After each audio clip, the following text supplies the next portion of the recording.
Bonjour à tous. Aujourd'hui, on va présenter le plan national de prévention et de contrôle du cancer 2020-2029.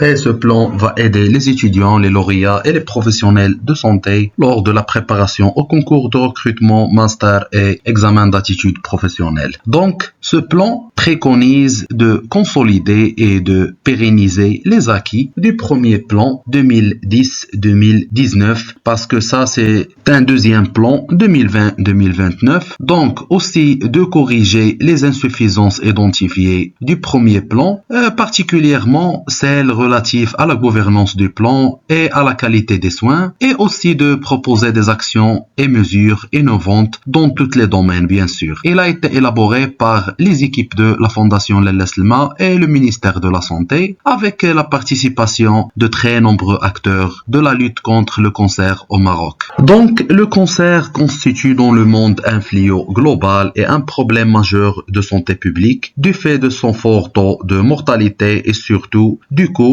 exorbitant et des pertes économiques colossales engendrées en termes de décès prématurés et d'années de vie perdues. C'est la raison pour laquelle la lutte contre le cancer nécessite des stratégies à plusieurs niveaux, incluant la prévention bien sûr, c'est-à-dire la réduction des facteurs de risque, le dépistage précoce, l'accès à des traitements adaptés, par exemple la chirurgie, la radiothérapie, la chimiothérapie, ainsi que des soins palliatifs pour améliorer la qualité de vie des patients en phase avancée bien sûr. C'est la raison pour laquelle aussi le Maroc est également affecté par ce fléau mondial. Le nombre estimé de nouveaux cas de cancer par année avoisine les 50 000 nouveaux cas. Donc, il représente une cause importante de morbidité et de mortalité, bien sûr. Malgré les importants efforts consentis ces dernières années, la mortalité reste importante due à des divers facteurs tels que par exemple le vieillissement de la population, les changements de mode de vie et l'exposition accrue à des facteurs de risque comme le tabagisme, l'alimentation malsaine et la pollution bien sûr. Et aussi, les tumeurs seraient la deuxième cause de décès au Maroc avec 13,4% des décès après les maladies de l'appareil cardiovasculaire. Maintenant, on va passer au sommaire de ce plan. Premièrement, le contexte national et international. Deuxièmement, état des lieux, c'est-à-dire l'ensemble des données clés, soit épidémiologiques, soit des enquêtes et des études déjà effectuées. Troisièmement, vision, valeurs et objectifs de ce plan bien sûr. Quatrièmement, les axes du plan, c'est-à-dire les axes stratégiques qui sont au nombre de 4 et aussi les axes transversaux qui sont au nombre de 4. Bon, pour la méthodologie de l'élaboration du plan national de prévention et de contrôle du cancer, numéro 2 bien sûr, c'est-à-dire pour la période 2020-2029, qui a été élaboré grâce à une collaboration étroite entre le ministère de la Santé et la Fondation Lella Slema, et aussi un comité spécifique a été formé pour évaluer la mise en œuvre du plan national numéro 1 bien sûr, 2010-2019, et organiser les ateliers de planification pour le deuxième plan. C'est-à-dire que le ministère de la Santé et la Fondation Lella Slema ont travaillé avec tous les experts nationaux en matière de cancérologie et de santé publique et toutes les personnes ressources qui ont contribué à l'élaboration de ce deuxième plan national de prévention et de contrôle du cancer dans une démarche collégiale de concertation bien sûr. Et la question qui se pose maintenant, ce sont la source des données ou les sources des données pour effectuer cette évaluation. Donc l'analyse de la situation a intégré les données du registre des cancers de la région du Grand Casablanca et aussi des études réalisées pendant les 10 années de ce plan, c'est-à-dire premier plan. Et c'est très important de savoir que l'évaluation de ce plan permet de mesurer l'efficacité des actions menées et d'identifier les améliorations nécessaires. Et pour bien comprendre, voici quelques critères d'évaluation pertinents, par exemple la prévention, l'accès aux soins, c'est-à-dire les infrastructures et la formation des professionnels, traitement et suivi, et aussi financement et accessibilité, recherche et innovation, aussi les résultats, c'est-à-dire le taux de survie et réduction des inégalités régionales. Donc, l'évaluation permet de constater les succès réalisés, par exemple, l'accès au traitement dans certaines régions, bien sûr. Et aussi, les résultats de cette évaluation guideront les ajustements de ce plan pour rendre la lutte contre le cancer plus efficace à l'avenir, surtout lors de l'élaboration de deuxième plan, bien sûr. Donc, un état des lieux des actions, mesures et réalisations de premier plan a été effectué pour définir les axes de deuxième plan, bien sûr. On a aussi 5 ateliers de planification ont été organisés autour des différents domaines. Et comme exemple, des partenaires ayant participé aux ateliers, on a ministère de l'Éducation et de l'Enseignement supérieur, ministère de la Communication, ministère du Travail et de l'Insertion professionnelle, ministère de l'Intérieur, ministère de l'Industrie, de l'Investissement, du Commerce et de l'Économie numérique, la Direction générale de la douane, l'Organisation mondiale de la santé par son bureau de la représentation au Maroc, l'UNFPA, l'Agence nationale de l'assurance maladie, etc.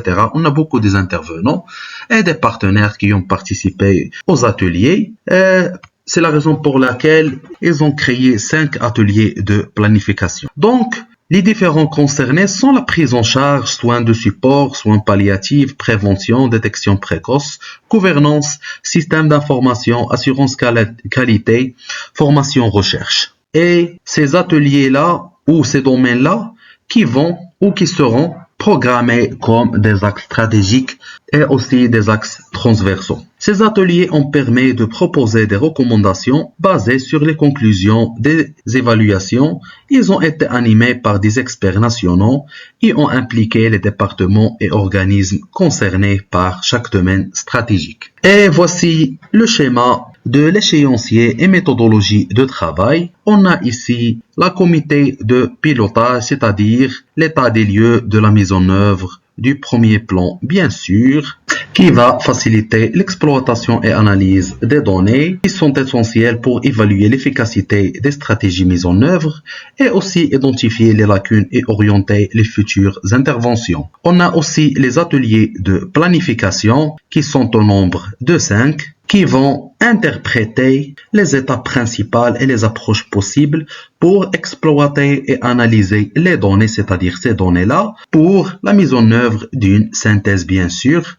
On a aussi la comité de rédaction qui joue un rôle crucial dans l'élaboration, la révision et la validation des documents, c'est-à-dire qu'on a premier essai, deuxième plan et après la validation. Et ce comité est généralement composé de professionnels et d'experts qui s'assurent que les informations diffusées sont précises, pertinentes et fondées sur des documents probants, bien sûr. Et après la synthèse générale du document, c'est-à-dire le document final en janvier 2020.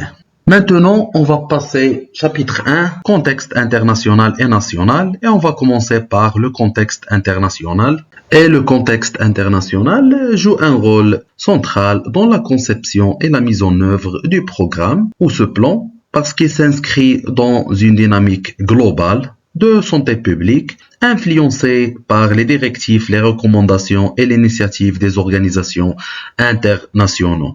Donc, on va commencer par l'Assemblée générale des Nations Unies et l'un des 6 organes principaux de l'Organisation nationale unie, c'est-à-dire l'ONU, où elle représente le forum de délibération le plus inclusif et le plus représentatif au monde, parce qu'il est composé de l'ensemble des 193 États membres de l'ONU. Donc, en septembre 2011, l'Assemblée générale des Nations unies adopte la déclaration politique de sa réunion de haut niveau sur la prévention et la maîtrise des maladies non transmissibles. Et les États membres des Nations Unies se sont engagés à prendre quelques mesures, par exemple la réduction des facteurs de risque et l'instauration d'environnements sains, aussi le renforcement des politiques et systèmes de santé nationaux et le renforcement de la coopération internationale, y compris les partenariats.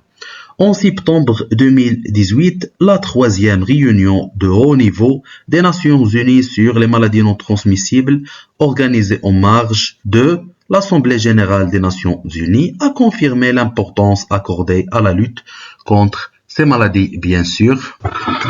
Elle a aussi permis d'évaluer les mesures entreprises par les pays en vue de protéger les populations de la mortalité prématurée due à ces maladies, dont le cancer, et de renforcer l'engagement des pays, bien sûr. En 2015, l'adoption du programme de développement durable, c'est-à-dire les ODD, à l'horizon de 2030. Avec ses 17 objectifs de développement durable, c'est-à-dire qu'on a des 7 ODD, a constitué pour les pays une opportunité pour cadrer les efforts consentis, bien sûr en vue de réduire la pauvreté et de promouvoir le bien-être des populations.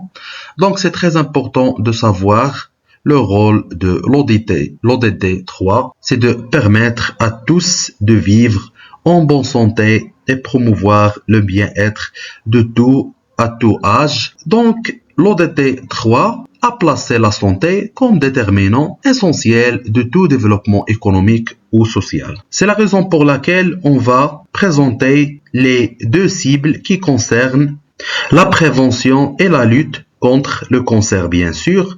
Donc, on a la cible 3A et la cible 4. Donc, la cible 3A, c'est de renforcer dans tous les pays, selon qu'il convient, l'application de la Convention cadre de l'OMS pour la lutte anti-tabac, c'est-à-dire de regrouper les stratégies et les initiatives visant à réduire la consommation de tabac et ses effets néfastes sur la santé publique, bien sûr. Pour la cible 4, d'ici à 2030, réduire d'un tiers par la prévention et le traitement le taux de la mortalité prématurée due à des maladies non transmissibles et promouvoir la santé mentale et le bien-être, bien sûr.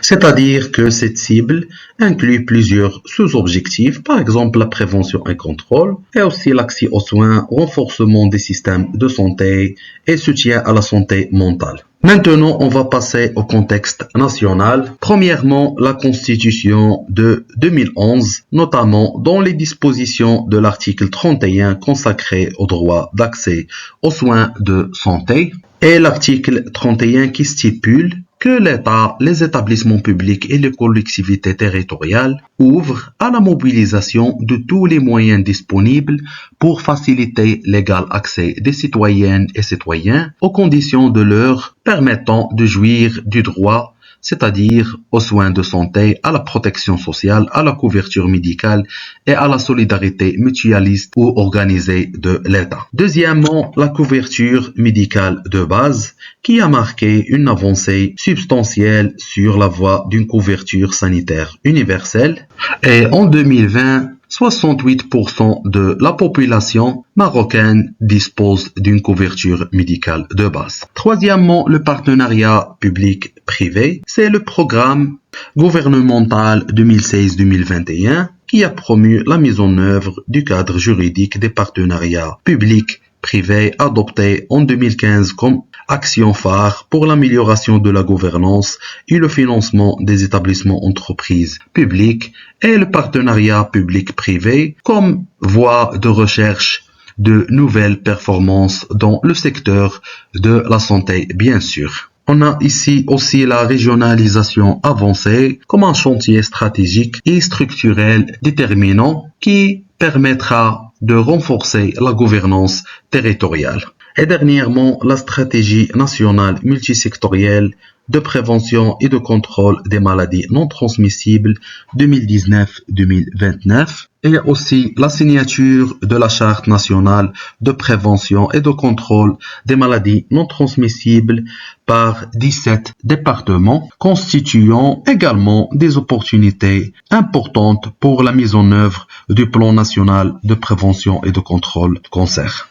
Pour le deuxième chapitre, état des lieux, c'est-à-dire les données clés. Donc on va commencer par les données épidémiologiques qui sont des informations recueillies et analysées pour étudier la distribution et les déterminants des maladies liées au cancer, bien sûr, et aussi des problèmes de santé au sein des populations concernées, c'est-à-dire les populations cibles. Et c'est très important de savoir les principaux types de données épidémiologiques et leur utilisation pour faciliter la compréhension des QCM utilisés au concours et master et examen d'attitude professionnelle liés au ce plan, bien sûr.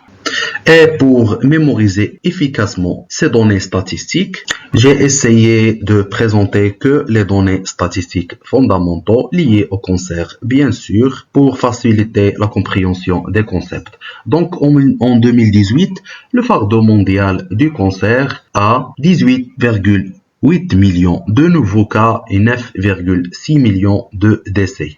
Et ce chiffre est en augmentation en raison de plusieurs facteurs, y compris le vieillissement de la population, les changements dans les modes de vie et l'environnement. Et on a un homme sur 5 et une femme sur 6 dans le monde développeront un cancer au cours de leur vie. C'est-à-dire que 1 sur 5 donne 20%, donc 20% des hommes et 16,7% des femmes seront confrontées à un diagnostic de cancer au cours de leur vie. Donc ces statistiques soulignent l'ampleur et la gravité du cancer à l'échelon mondial, bien sûr.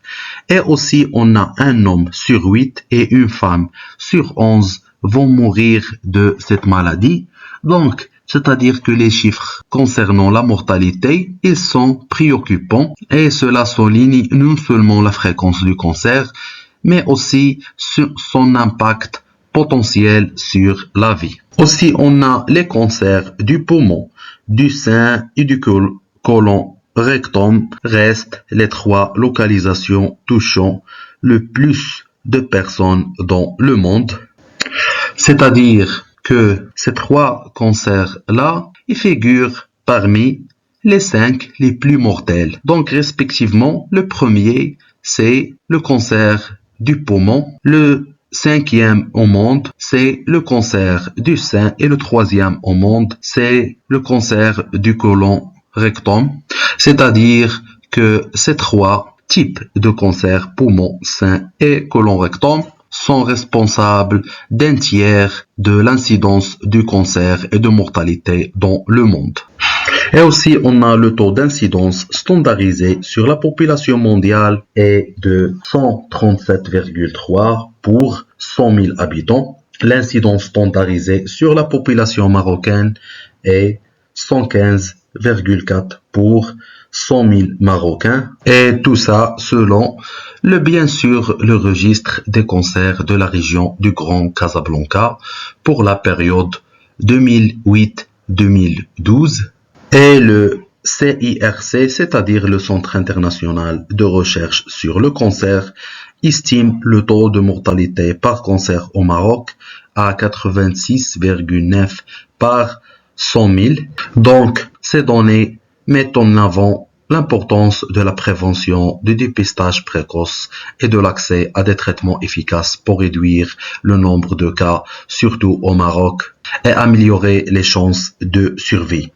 Donc, les localisations les plus fréquentes, tous sexes confondus, sont le cancer du sein qui occupe le premier rang et représente 20% des cas enregistrés entre 2008 et 2012. Donc, au Maroc, on n'a pas le cancer du poumon, mais on a le cancer du sein qui occupe le premier rang avec 20%. Le cancer du poumon au deuxième rang avec une proportion de 11,4%, suivi du cancer colorectal avec une proportion de 6,7% des cas. Chez les femmes, les cancers du sein, du col utérine et de l'ovaire constituent plus de la moitié des cas.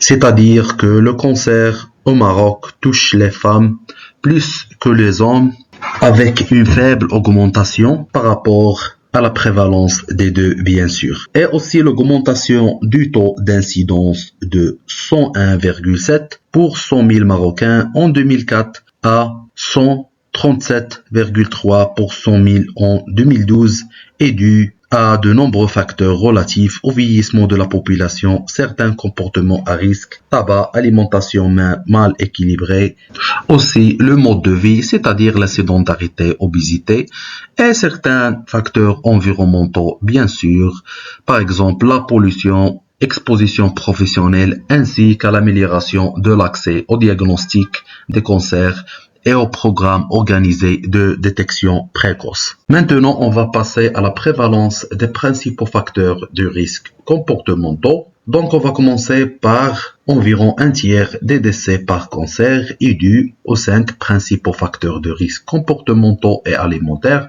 Et c'est très important de savoir les 5 principaux facteurs de risque.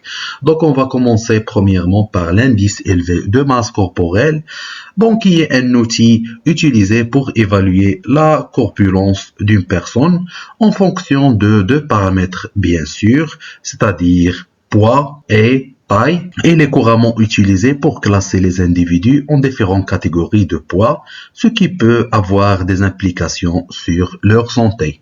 Deuxièmement, la faible consommation de fruits et de légumes qui est associée à plusieurs problèmes de santé, par exemple les maladies chroniques, les maladies cardiovasculaires, diabète de type 2, obésité, carence nutritionnelle et problèmes digestifs. Troisièmement, le manque d'exercice physique, c'est-à-dire qu'un mode de vie sédentaire peut entraîner diverses conséquences négatives pour la santé, par exemple l'obésité, aussi les maladies cardiovasculaires, diabète de type 2, problèmes musculo-squelettiques. La consommation d'alcool qui donne des problèmes mentaux, c'est-à-dire une consommation élevée d'alcool est liée à des troubles de l'humeur, l'anxiété et aussi la dépression et aussi la dépendance, c'est-à-dire l'alcool peut entraîner une dépendance avec des symptômes de sevrage en cas d'arrêt brusque. Il donne aussi des maladies telles que la cirrhose du foie, certaines formes de cancer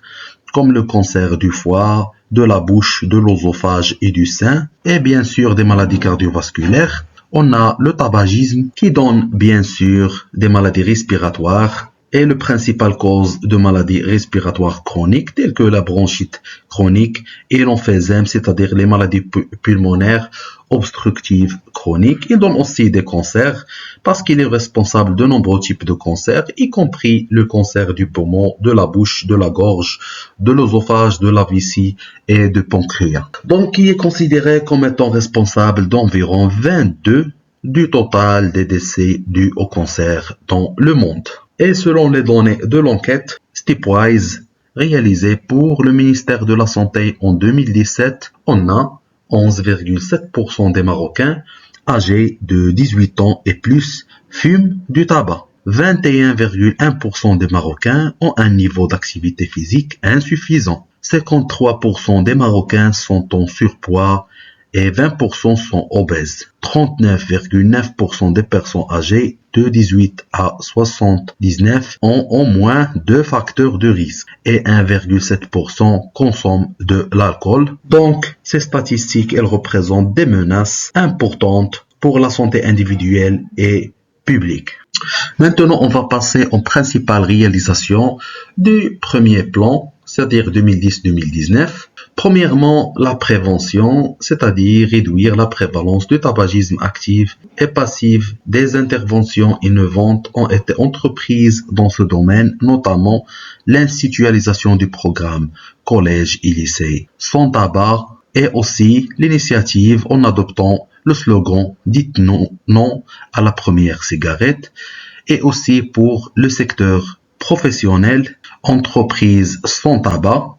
Et les études dernières sur la prévalence du tabagisme montrent qu'il y a effectivement une diminution de la prévalence du tabagisme chez les élèves âgés de 13 à 15 ans, de 9% en 2010 à 6% en 2016 et celle des adultes de 16% en 2008 à 13,4% en 2017, d'où l'importance des efforts pour réduire la consommation de tabac peuvent avoir des effets positifs sur la santé de la population et réduire le fardeau des maladies liées au tabac suite au programme national de prévention et de contrôle du cancer numéro 1, bien sûr. Maintenant, on va passer à la détection précoce. Donc, ce programme organisé de détection précoce des cancers du sein et du col utérin a été institutionnalisé depuis 2010 et la détection précoce du cancer du col est en cours de généralisation qui couvre déjà 11 régions sur 12 et 58 provinces sur 82. Et pour mieux comprendre la détection précoce, il faut noter qu'on utilise des méthodes de détection telles que, par exemple, l'auto-examen des seins, c'est-à-dire les femmes peuvent effectuer des auto-examens mensuels pour détecter les changements dans la forme, la taille, la texture de leur sein, bien sûr. Aussi, les mammographies. C'est le principal outil de dépistage pour le cancer du sein, parce qu'il est recommandé pour les femmes à partir de 40 ans en général, et l'échographie mammaire et l'IRM mammaire, c'est-à-dire qui est recommandé pour les femmes à haut risque de cancer du sein. Et pour le col utérin, on utilise des méthodes de détection telles que le frottis cervical, pap test. C'est un test de dépistage qui permet de détecter les cellules anormales dans le col de l'utérus. Aussi le test HPV, c'est-à-dire déterminer le virus de papillome humain. Ce test détecte la présence de certains types HPV qui peuvent entraîner le cancer du col de l'utérus. Donc c'est très important de généraliser la couverture de détection précoce parce qu'on a déjà 11 régions sur 12 et seulement 58 provinces sur 82.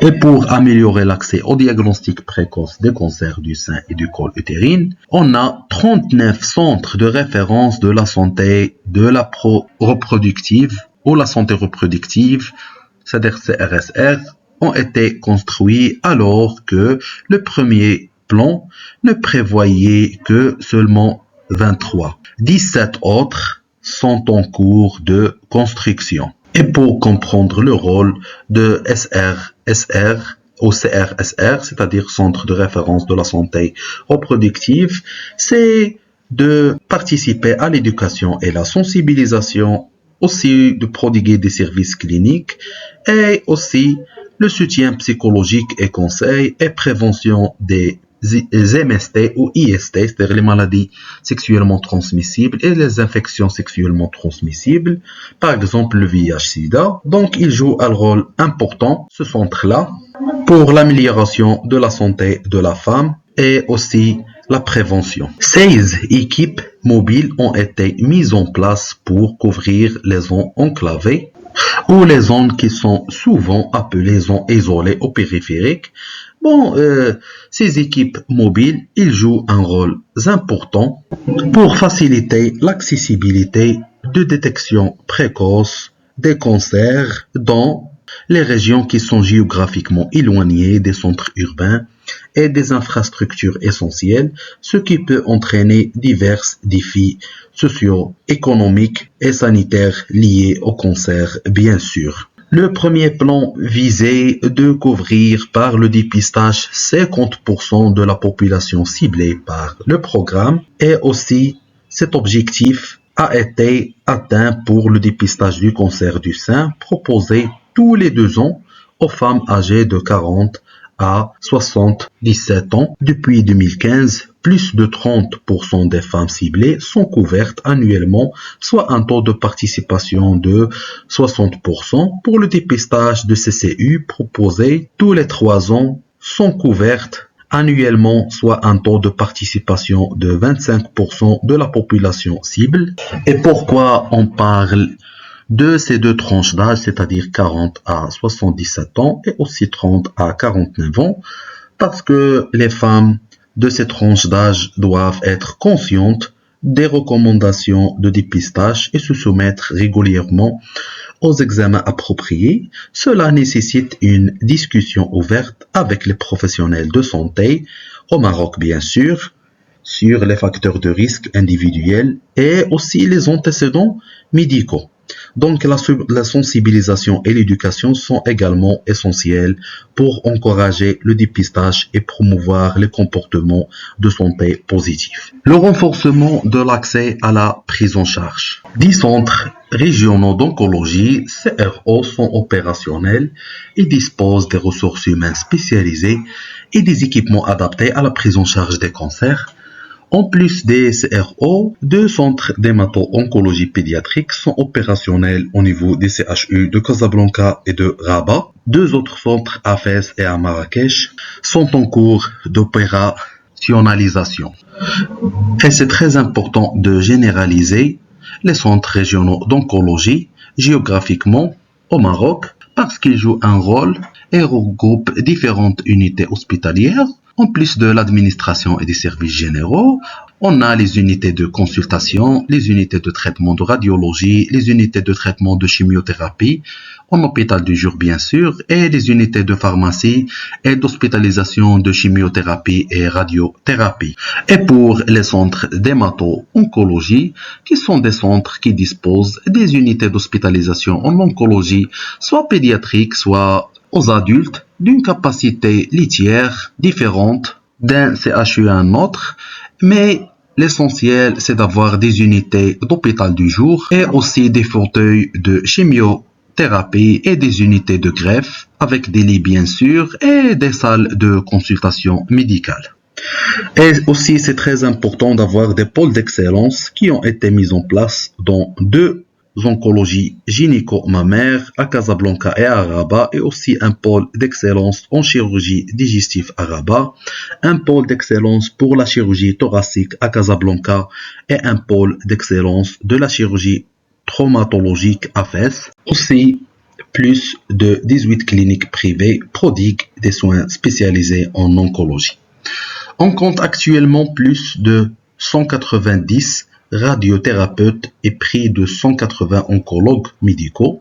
Les normes prévues dans le premier plan, un radiothérapeute pour 400 nouveaux cas et un oncologue médical pour 300 nouveaux cas sont largement atteintes. C'est aussi le cas des chirurgiens cancérologues, des onco-hématologues, des oncopédiatres et des radiophysiciens. Et la radiothérapie a également bénéficié de l'investissement du plan. Pas moins de 45 accélérateurs sont opérationnels au niveau national, 21 dans le secteur public, dont 2 au niveau de la santé militaire et 24 dans le secteur libéral. Pour les soins palliatifs pour les malades atteints du cancer, c'est-à-dire les soins qui visent à améliorer la qualité de vie des personnes en fin de vie, en soulageant les symptômes et en offrant un soutien psychologique, social et spirituel. Donc, en plus de la création de 6 unités de soins palliatifs au niveau des CRO, où près de 28 000 patients ont été pris en charge, les soins à domicile ont été dispensés à plus de 4 500 patients grâce à la disponibilité de cette équipe médicale mobile. Plus de 500 professionnels de soins ont été formés aux techniques de soins palliatifs. Par exemple, soulager la douleur ou l'approche globale, c'est-à-dire le soutien psychologique et l'accompagnement. Aussi, le soutien aux familles, c'est-à-dire améliorer la qualité de vie et aussi l'accès à des ressources pour faciliter le parcours du patient et de sa famille. Et en traitement de la douleur, ceci se reflète par l'augmentation notable de la consommation de la morphine qui a plus de triplé entre 2009 et 2016, passant de 7,28 kg à plus de 25 kg, parce que le soulagement de la douleur qui affecte les soins palliatifs qui se concentrent sur la gestion de la douleur et d'autres symptômes physiques tels que la nausée, la fatigue et l'anxiété. Maintenant, on va passer aux visions, valeurs et objectifs de ce plan. Donc, le plan numéro 2, c'est-à-dire le plan national de prise en charge, prévention, contrôle du cancer numéro 2 2020-2029, s'inscrit dans la continuité et la vision du premier plan du cancer et adopte ses valeurs. Donc, comme vision, c'est de prévenir et de contrôler les cancers à l'échelon national grâce à une approche multisectorielle proposant des actions concrètes, durables, régulièrement réadaptées selon les propriétés, tirant le meilleur parti possible des ressources disponibles, tout en étant adaptées au contexte socio-économique et culturel de notre pays. C'est-à-dire de promouvoir des actions de prévention, bien sûr, pour réduire les facteurs de risque qu'on a déjà cités, tels que le tabagisme, l'alimentation déséquilibrée, le manque d'activité physique, etc. Cela inclut des campagnes de sensibilisation et de programmes d'éducation pour contrôler les cancers à l'échelon national. Deuxièmement, les valeurs. On a ici 4 valeurs: l'équité, la solidarité, la qualité et l'excellence. Donc, pour l'équité, c'est à travers une offre de soins identique pour tous et accessible à tous. C'est-à-dire que l'équité se réfère à la justice et à l'égalité d'accès aux ressources et aux opportunités, notamment dans le domaine de la santé. Cela implique que chaque individu, quelle que soit sa situation socio-économique, son origine ou son lieu de résidence, devrait avoir un accès équitable aux soins de santé. Pour le principe ou valeur de la solidarité et la participation mutuelle pour une prise en charge assurée pour tous, c'est-à-dire que ce principe repose sur l'idée que chaque membre de la société a une responsabilité collective envers les autres, en particulier ceux qui sont vulnérables ou en difficulté. Dans le contexte de la sécurité et du cancer, ce principe implique le soutien communautaire et le partage des ressources, bien sûr. Pour le principe de la qualité, pour une prise en charge complète répondant aux normes internationales, c'est-à-dire dans le contexte des soins aux patients atteints du cancer, se réfère à l'ensemble des normes et pratiques qui visent à garantir que les soins fournis sont sûrs, efficaces, appropriés et bien sûr centrés sur le patient. Pour valeur de l'excellence, la perfection dans chaque étape de mise en œuvre, qui est particulièrement dans le traitement du cancer, se réfère à la quête constante de la meilleure qualité de soins possible, c'est-à-dire les pratiques basées sur des preuves, innovation et amélioration continue, formation et développement des ressources humaines, c'est-à-dire les professionnels de la santé, la collaboration en travail d'équipe et l'évaluation et l'accréditation des normes élevées. Donc, ce plan propose des programmes basés sur l'impartialité et une planification basée sur l'équité afin d'assurer la mise en œuvre des droits des malades atteints de cancer. Pour l'objectif général, c'est de réduire la morbidité et la mortalité, bien sûr. Donc, chaque objectif est avec la prévention, dépistage précoce, traitement efficace et soins palliatifs. Donc, cette réduction imputable au cancer est aussi d'améliorer la qualité de vie de ces patients et leurs proches.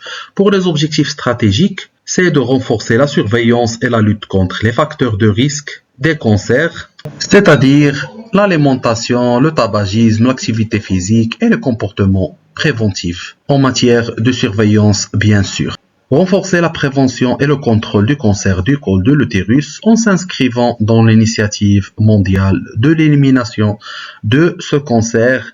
Cette initiative qui vise la sensibilisation en premier lieu et aussi la vaccination, c'est-à-dire la vaccination avec la promotion des vaccins comme ceux contre l'HPV, virus de papillome humain, la cause principale de cancer du col de l'utérus. Troisièmement, renforcer le programme national de détection précoce des cancers de sein et de col de l'utérus, qui est un programme régulier pour les cancers courants afin de détecter la maladie à un stade précoce lorsque les traitements sont plus efficaces. Assurer la continuité et la qualité des prestations diagnostiques et thérapeutiques du cancer, c'est-à-dire un traitement efficace avec un accès de soins garanti, équitable et aussi des formations continues, c'est-à-dire former les professionnels de santé sur les meilleures pratiques et les niveaux de traitement pour assurer une prise en charge optimale, soit au niveau de diagnostic ou au niveau thérapeutique. Généraliser les soins palliatifs et les soins de support au niveau national, c'est-à-dire l'intégration des soins dès le diagnostic pour améliorer la qualité de vie des patients et gérer efficacement les symptômes et aussi pour réduire ainsi la souffrance liée à la douleur. Renforcer la gouvernance et le suivi du plan et aussi renforcer la recherche dans le domaine du cancer, notamment par l'investissement dans la recherche et aussi les essais cliniques, c'est-à-dire encourager la participation à des essais cliniques pour accéder à des thérapies innovantes. Maintenant, on va passer au cadre conceptuel de la stratégie d'action, c'est-à-dire que ce plan s'articule à l'instar du premier plan de cancer autour de 4 axes stratégiques et 4 axes transversaux. Donc on va commencer par les axes stratégiques qui sont la prévention, la détection précoce, la prise en charge, soit diagnostique ou thérapeutique, et dernièrement le quatrième axe c'est soins palliatifs. Donc ces axes seront soutenus, ce qu'on a dit, par 4 autres axes transversaux. Donc on a au total 8, 4 transversaux et 4 stratégiques. Pour les axes transversaux sont la gouvernance du plan, l'assurance qualité, le système d'information et la formation recherche. Toutes les actions proposées dans le plan 2 sont centrées sur le citoyen. Il tient compte des performances de plan numéro 1, bien sûr, c'est la base de ces insuffisances et des opportunités d'améliorer, identifiées par les évaluations qui ont eu lieu durant ces 10 dernières années, afin d'améliorer les systèmes de surveillance déjà établis, poursuivre l'incidence, la morbidité, la mortalité comme étant l'objectif général de ce plan, lié bien sûr au cancer afin d'ajuster les politiques de santé. Quatrièmement, les axes stratégiques qui sont au nombre de 4 et aussi les axes transversaux qui sont au nombre de 4. Donc, premièrement, pour les axes stratégiques, on a 4 axes stratégiques. Axe stratégique 1, prévention, avec 8 actions. Axe stratégique 2, la détection précoce, avec 5 actions. Axe stratégique 3, la prise en charge, avec 6 actions. Axe stratégique 4, soins palliatifs, avec 4 actions. Et pour les axes transversaux, qui sont la gouvernance, l'assurance qualité, le système d'information, la formation recherche, 14 actions. Donc, ce qui est important de savoir, la structure générale de ce plan numéro 2, qui se compose de 4 axes stratégiques et 4 axes transversaux avec 38 actions et 101 mesures. Donc, premièrement, on va commencer par l'axe stratégique numéro 1, la prévention, qui se compose, qu'on a déjà dit, de 8 actions. Premièrement, consolider le programme de lutte contre le tabagisme. Donc, pour prévenir contre le cancer de poumon par exemple, la prévention contre le tabagisme reste le moyen le plus efficace pour réduire l'incidence et la morbidité liée au cancer. Donc, avec la consolidation du programme de lutte contre le tabagisme en premier lieu. Deuxièmement, réduire le risque de cancer par l'alimentation saine et par la promotion de l'activité physique, par la mise en œuvre d'un plan de prévention et de contrôle du surpoids et de l'obésité, en particulier chez l'enfant, et aussi de créer un environnement favorable au mode de vie sain et propice à la pratique de l'activité physique et du sport. Troisièmement, réduire les cancers liés à la consommation abusive de l'alcool avec l'aide des personnes et l'arrêt de la consommation excessive d'alcool, bien sûr. Action 4.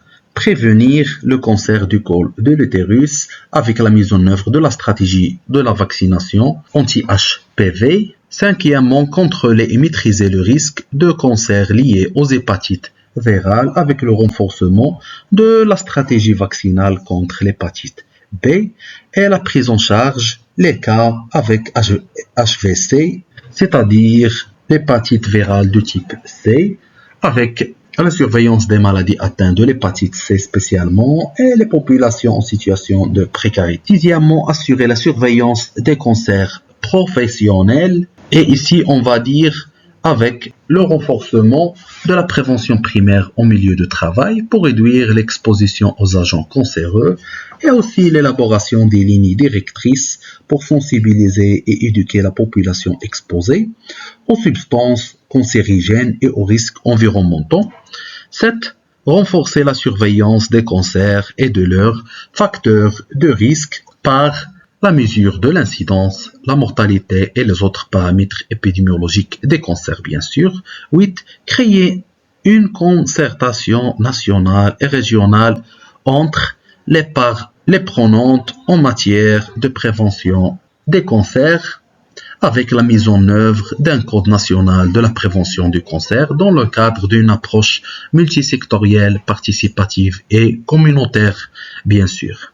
Pour l'axe stratégique numéro 2, détection précoce. Pour l'action 9, améliorer et intensifier l'information des populations concernées par les dépistages avec la mise en œuvre des dispositions du grand public, une information complète et actualisée sur les avantages de la détection précoce.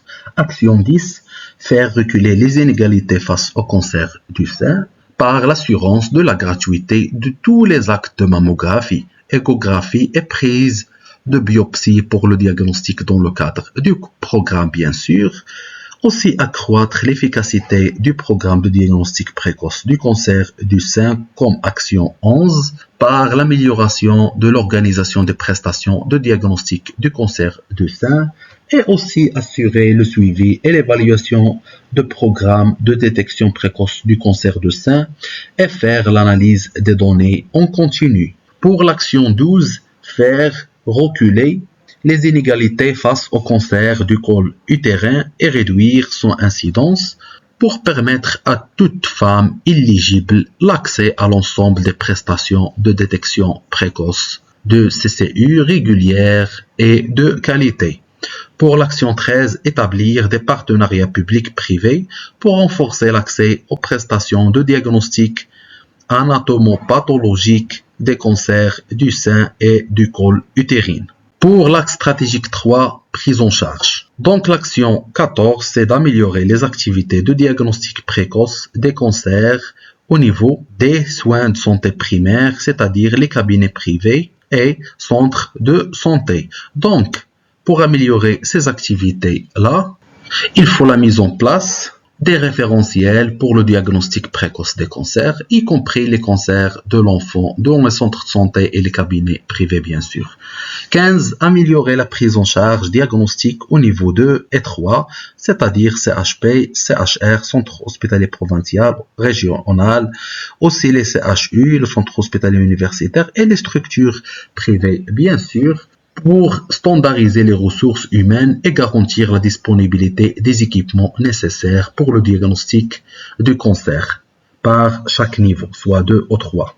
16. Augmenter le nombre de centres de traitement et développer les pôles d'excellence, bien sûr, par la construction et l'équipement des centres d'oncologie dans la région, par exemple, de Dra'ata-Filelt et au niveau des provinces, par exemple, de Esfi, et assurer le renouvellement régulier des équipements. 17. Consolider et renforcer la politique des médicaments par l'élaboration et l'institutionnalisation et aussi la révision régulière des protocoles thérapeutiques pour tous les services de prise en charge. 18. Accompagner les professionnels de santé dans leur pratique face au développement technologique par le renforcement des ressources humaines et développer leurs compétences au niveau de tous les centres d'oncologie. 19. Développer les soins de support en oncologie par l'élaboration de protocoles et les référentiels en matière de soins de support identifiés. Pour l'axe stratégique 4, les soins palliatifs, c'est de proposer des textes réglementaires et des soins palliatifs conformément aux principes de bioéthique. C'est pour l'action 20 avec l'élaboration pour l'adoption des textes législatifs des soins palliatifs conformément aux principes de bioéthique. 21. Renforcer les aspects organisationnels et normatifs de soins palliatifs par l'institutionnalisation d'un programme national des soins palliatifs et le renforcement de la prise en charge sociale et développer l'approche communautaire par la mise en œuvre, par exemple, des antennes téléphoniques pour répondre aux besoins des patients atteints de cancer et aussi de leur famille. 23. Généraliser la prise en charge de la douleur. Et 24. Développer la recherche, la formation continue et le support des ressources humaines en soins palliatifs, bien sûr, par le renforcement de la formation continue et développement des outils de motivation. Maintenant, on va passer aux axes transversaux qui sont au nombre de 4 aussi, bien sûr. Premièrement, la gouvernance. Donc, 25, établir la cartographie de tous les intervenants dans les domaines de prévention et de contrôle du cancer par l'élaboration des listes des intervenants dans la mise en œuvre des mesures de ce programme ou ce plan numéro 2 et aussi de définir les rôles et les missions de chaque partie prenante ainsi que les relations et les modalités de coordination et de partage de l'information. Pour l'action 26, asseoir un modèle de gouvernance adapté aux spécificités administratives, socio-économiques et médico-sanitaires du Maroc par l'assurance de la communication et le dialogue avec et entre tous les acteurs de ce plan, bien sûr. 27. Assurer la déclinaison régionale du plan 2 par l'élaboration d'une feuille de route pour la contractualisation avec les directions régionales de la santé dans le domaine de la lutte contre le cancer. Pour l'axe transversal numéro 2, l'assurance qualité. Pour l'action 28, mise en œuvre de la démarche d'assurance qualité pour toutes les activités aidant les différentes structures de prise en charge par la documentation et l'évaluation de l'expérience de démarche d'assurance qualité existante, notamment au niveau de l'INU, et aussi définir le modèle d'assurance qualité adéquat pour chaque axe stratégique, bien sûr, qu'on a déjà cité, c'est-à-dire la prévention, la détection précoce, le traitement et soins palliatifs. 29. Lancer des processus de certification et d'accréditation des structures de soins identifiées. Par exemple, de créer un comité national pour le pilotage et le démarche d'assurance qualité. Pour l'axe transversal numéro 3, le système d'information. Disposer d'un système d'information pour le suivi et évaluation du plan numéro 1. Aussi disposer d'un DPI fiable, c'est-à-dire un dossier informatisé du patient, DPI, fiable, sécurisé et partagé entre les 3 niveaux de la carte sanitaire, c'est-à-dire la définition d'un modèle adéquat, full web par exemple, moderne, modulable et interfaçable conformément aux normes internationales, bien sûr. Instaurer un comité national responsable de dossiers partagés, informatisés du patient par l'implication de toutes les parties prenantes identifiées dans ce comité, c'est-à-dire par exemple ministère de la Santé et les CHU, l'ANAM, CNOPS, CNSS, etc.